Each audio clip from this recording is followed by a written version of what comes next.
Zee entertainment enterprises limited ದೇಶದಾದ್ಯಂತ ಯುವ ಉದಯೋನ್ಮುಖ ಚಿತ್ರಕಥೆಯ ಪ್ರತಿಭೆಗಳನ್ನು ಗುರುತಿಸಲು ಹೊರಟಿದೆ. ಇನ್ನು ಝೀ ರಿಟೈರ್ಸ್ ರೂಮ್ ಯುವ ಉದಯೋನ್ಮುಖ ಚಿತ್ರಕಥೆ ಬರಹಗಾರರ ಪ್ರತಿಭೆಯನ್ನ ಪತ್ತೆ ಹಚ್ಚಲಿದೆ. ಇದು ಕಂಪನಿಯ ಬ್ರ್ಯಾಂಡ್ ಫಿಲಾಸಫಿಯಾದ ಯುವರ್ಸ್ ಟ್ರೋಲಿ ಝೀ ಜೊತೆಗೆ ತನ್ನ ಕಂಟೆಂಟ್ ಕೊಡುಗೆಯನ್ನ ಪ್ಲಾಟ್ಫಾರ್ಮ್ಗಳಾದ್ಯಂತ ಬೆಳೆಸುವಂತ ಗುರಿಯೊಂದಿಗೆ ಉದ್ದೇಶಿಸಲಾದ ಸೃಜನಶೀಲ ಪ್ರಯತ್ನವಾಗಿದೆ. ಆಯ್ದ ಬರಹಗಾರರಿಗೆ ಜೀನಾ ವಿಸ್ತೃತ ಟಿವಿ ಇನ್ನು ಡಿಜಿಟಲ್ ಮತ್ತು ಚಲನಚಿತ್ರ ಪ್ಲಾಟ್ಫಾರ್ಮ್ಗಳಲ್ಲಿ ಕಥೆಗಳನ್ನು ರಚಿಸಲು ಅವಕಾಶವನ್ನು ನೀಡುತ್ತಾ ಇದೆ. 8 ನಗರಗಳು ಮತ್ತು 32 ಈವೆಂಟ್ ಸೆಂಟರ್ಗಳಲ್ಲಿ ಹೊರಹೊಮ್ಮುತ್ತಿರುವಂತ ಈ ಅಭಿಯಾನವು ಹಿಂದಿ, ಮರಾಠಿ, ಬೆಂಗಾಳಿ, ತಮಿಳು, ತೆಲುಗು, ಕನ್ನಡ ಹಾಗೂ ಮಲಯಾಳಂ ಭಾಷೆಗಳಲ್ಲಿನ ಭರವಸೆಯ ಕಥೆಗಾರರನ್ನ ಗುರುತಿಸಲಾಗಿದೆ. ಕಲ್ಪನೆ, ರಚನೆ ಮತ್ತು ನಿರೂಪಣಾ ಕರಕುಶಲತೆಯನ್ನ ಪೋಷಿಸುವಂತಹ ಸಂಯೋಜಿತ ಬರಹಗಾರರ ರೂಮ್ಗೆ ಪ್ರವೇಶಿಸಲು ಅಭೂತಪೂರ್ವ ಅವಕಾಶವನ್ನ ನೀಡಲಿದೆ. ಈ ಕಾರ್ಯಕ್ರಮದ ಬಗ್ಗೆ ಮಾತನಾಡಿದ ಝೀ ಎಂಟರ್ಟೈನ್ಮೆಂಟ್ ಎಂಟರ್ಪ್ರೈಸಸ್ ಲಿಮಿಟೆಡ್ನ chief creative officer Raghavendra Hunsur, ಭಾರತದ ಅತಿದೊಡ್ಡ ಕಥೆಗಾರರಲ್ಲಿ ಒಬ್ಬರಾಗಿ ಇದು ಕೇವಲ ನಮ್ಮ ಅವಕಾಶ ಮಾತ್ರವಲ್ಲದೆ ಮುಂದಿನ ಪೀಳಿಗೆಯ ಬರವಣಿಗೆಯ ಪ್ರತಿಭೆಯನ್ನ ಪೋಷಿಸುವುದು ಕೂಡ ನಮ್ಮ ಕರ್ತವ್ಯ ಆಗಿದೆ ಅನ್ನೋದಾಗಿ ಹೇಳಿದರು.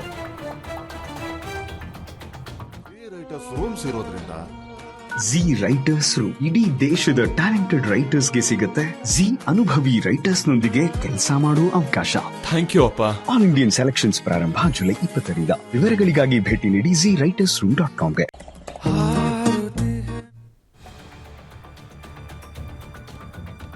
ರೈತನ ಮೇಲೆ ಕರಡಿ ದಾಳಿ ನಡೆಸಿ ಗಂಭೀರವಾಗಿ ಗಾಯಗೊಳಿಸಿರುವಂತಹ ಘಟನೆ ಉತ್ತರ ಕನ್ನಡದ ರಾಮನಗರದ ಹನುಮಾನ್ ಗಲ್ಲಿಯಲ್ಲಾಗಿದೆ. ಸರ್ಕಾರಿ ಆಸ್ಪತ್ರೆಯಲ್ಲಿ ರೈತ ಮಾರುತಿ ಮಳೇಕರ್ಗೆ ಪ್ರಾಥಮಿಕ ಚಿಕಿತ್ಸೆಯನ್ನು ನೀಡಲಾಗಿದೆ. ಕರಡಿಯೊಂದಿಗೆ ಕಾದಾಡಿ ತನ್ನ ಮನೆಯವರಿಗೆ ಸುಮಾರು 4 ಕಿಲೋಮೀಟರ್ ದೂರ ರಕ್ತದ ಮಡುವಿನಲ್ಲೇ ರೈತ ತಮ್ಮ ಮನೆ ಸೇರಿ ಜೀವವನ್ನು ಉಳಿಸಿಕೊಂಡಿದ್ದಾನೆ.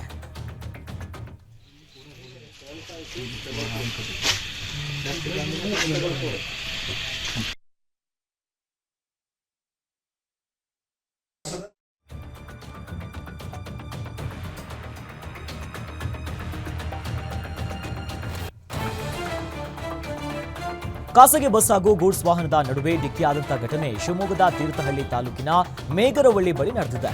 ಶಿವಮೊಗ್ಗದಿಂದ ಮಂಗಳೂರು ಕಡೆ ತೆರಳುತ್ತಿದ್ದಾಗ ಬಸ್ ಹಾಗೂ ಗೂಡ್ಸ್ ವಾಹನದ ಮುಂಭಾಗ ಸಂಪೂರ್ಣವಾಗಿ ಜಖಮಾಗಿದ್ದು ಚಾಲಕ ಸಣ್ಣಪುಟ್ಟ ಗಾಯಗೊಂಡಿದ್ದಾರೆ. ಈ ಸಂಬಂಧ ತೀರ್ಥಹಳ್ಳಿ ಪೊಲೀಸ್ ಸ್ಟೇಷನ್ನಲ್ಲಿ ಸದ್ಯ ಕೇಸ್ ದಾಖಲಾಗಿದೆ.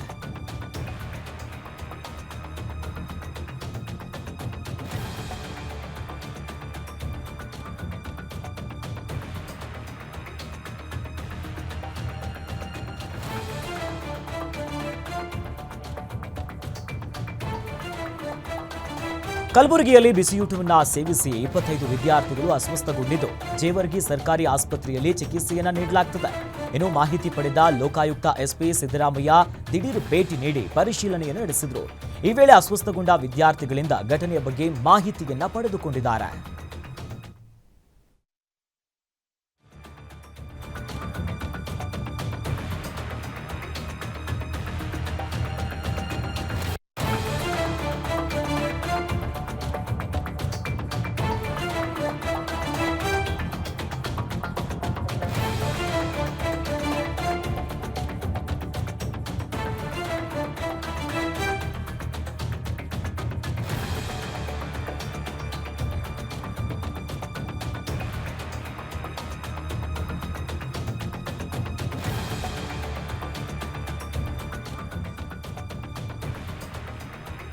ಹಾಸನ ಜಿಲ್ಲೆಯಲ್ಲಿ ಹಠಾತ್ ಹೃದಯಾಘಾತ ಸಾವಿನ ಸಂಖ್ಯೆಗಳು ಹೆಚ್ಚಾಗ್ತಿರುವಂತಹ ಹಿನ್ನೆಲೆಯಲ್ಲಿ 1ರಿಂದ 10ನೇ ತರಗತಿಯವರೆಗಿನ ವಿದ್ಯಾರ್ಥಿಗಳಿಗೆ ಹೃದಯ ತಪಾಸಣೆಯನ್ನು ನಡೆಸಲಾಗುತ್ತಿದೆ.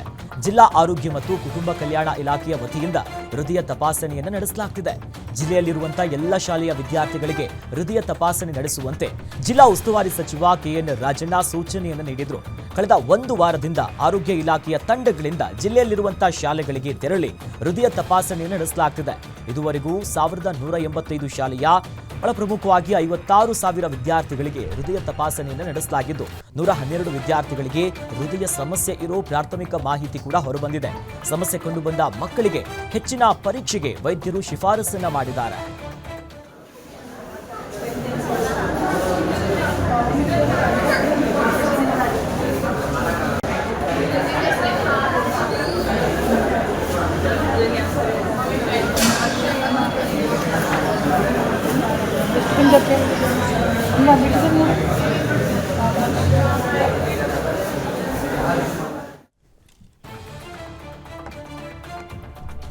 ಕೆಜಿಎಫ್ನ ಎಸ್ಪಿ ಶಾಂತರಾಜು ಅವರು ಬೆಂಗಳೂರು ಗುಪ್ತಚರ ಇಲಾಖೆಯ ಎಸ್ಪಿ ಆಗಿ ವರ್ಗಾವಣೆಗೊಂಡಿದ್ದಾರೆ. ಬೆಂಗಳೂರು ಸಿಆರ್ಬಿನಲ್ಲಿದ್ದ ಶುಭಾಂಶು ರಜಪೂತ್ ಅವರು ಕೆಜಿಎಫ್ನ ನೂತನ ಪೊಲೀಸ್ ವರಿಷ್ಠಾಧಿಕಾರಿಯಾಗಿ ನೇಮಕಗೊಂಡಿದ್ದಾರೆ. ನೂತನ ಎಸ್ಪಿ ಶುಭಾಂಶು ಅವರಿಗೆ ನಿರ್ಗಮಿತ ಎಸ್ಪಿ ಶಾಂತರಾಜು ಆದರದ ಸ್ವಾಗತವನ್ನ ಕೋರಿದ್ದಾರೆ.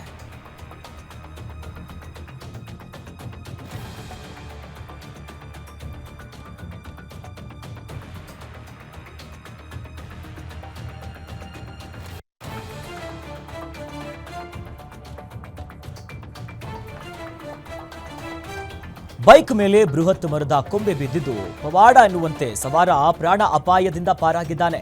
ಘಟನೆ ಚಿಕ್ಕಬಳ್ಳಾಪುರದ ಶಿಡ್ಲಘಟ್ಟ ನಗರದ ಕೆಎಸ್ಆರ್ಟಿಸಿ ಬಸ್ ನಿಲ್ದಾಣದ ಬಳಿ ಆಗಿದೆ. ಬೈಕ್ನಲ್ಲಿ ಹೋಗ್ತಿದ್ದಂತ ವೇಳೆ ಸವಾರ ಆತನ ಮೇಲೆ ದೇವಸ್ಥಾನಕ್ಕೆ ಹೊಂದಿಕೊಂಡಿದ್ದಂತ ಒಂದು ಬೃಹತ್ ಗಾತ್ರದ ಅರಳಿ ಮರದ ಕೊಂಬೆ ದಿಢೀರಂತ ಬಿದ್ದಿದೆ.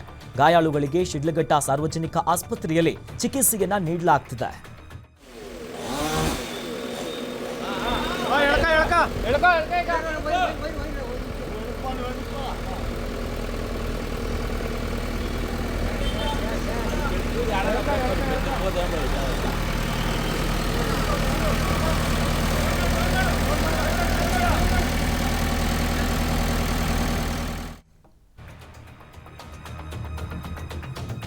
ಕರ್ನಾಟಕ ರಾಜ್ಯ ಸಹಕಾರ ಮಂಡಳಿ ಮತ್ತು ಚಿಕ್ಕಬಳ್ಳಾಪುರ ಜಿಲ್ಲಾ ಸಹಕಾರ ಒಕ್ಕೂಟ ಮತ್ತು ಹಾಲು ಉತ್ಪಾದಕರ ಸಂಘದ ಅಧ್ಯಕ್ಷರು ಮತ್ತು ಮುಖ್ಯ ಕಾರ್ಯನಿರ್ವಾಹಕರಿಗೆ ವಿಶೇಷ ತರಬೇತಿ ಕಾರ್ಯಾಗಾರವನ್ನು ಹಮ್ಮಿಕೊಳ್ಳಲಾಗಿತ್ತು.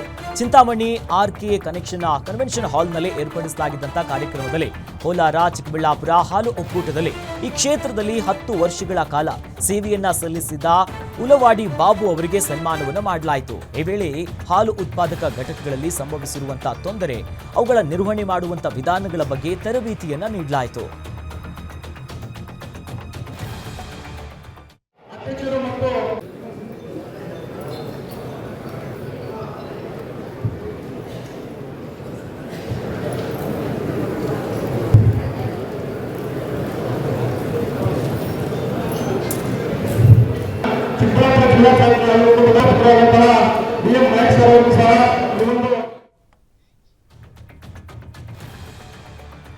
ಮುರಿದು ಬಿದ್ದ ಕಂಬವನ್ನ ಸರಿ ಮಾಡುವಂತ ವೇಳೆ ಲೈನ್ ಮ್ಯಾನ್ ಹಾಗೂ ಗ್ರಾಮ ಪಂಚಾಯಿತಿ ಸದಸ್ಯೆ ಪತಿಯ ನಡುವೆ ಗಲಾಟೆ ಆಗಿದೆ.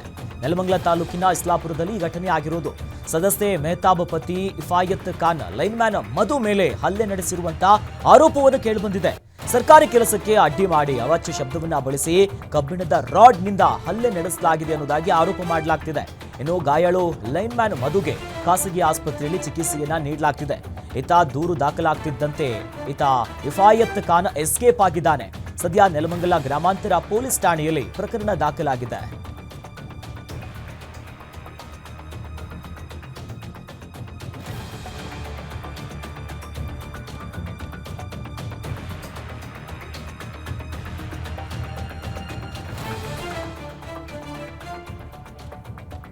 ಶಿವಮೊಗ್ಗದಲ್ಲಿ ಖತರ್ನಾಕ್ ಖದೀಮರು ದೇವಸ್ಥಾನದ ಹುಂಡಿಗೆ ಕನ್ನವನ್ನ ಹಾಕಿದ್ದಾರೆ. ದೇವಾಲಯದ ಬೇಗವನ್ನ ಮುರಿದು ಹುಂಡಿಯನ್ನ ದೋಚಿಬಿಟ್ಟಿದ್ದಾರೆ.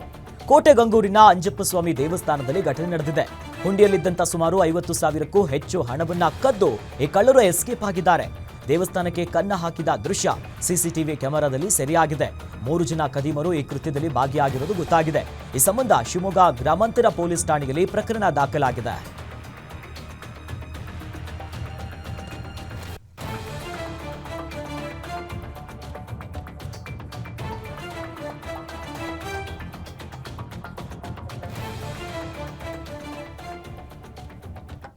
ಇಷ್ಟೊತ್ತು ನೀವು ನೋಡಿದ್ದು ಗ್ಯಾರಂಟಿ ನ್ಯೂಸ್, ಸುದ್ದಿ ಖಚಿತ, ನ್ಯಾಯ ನಿಶ್ಚಿತ.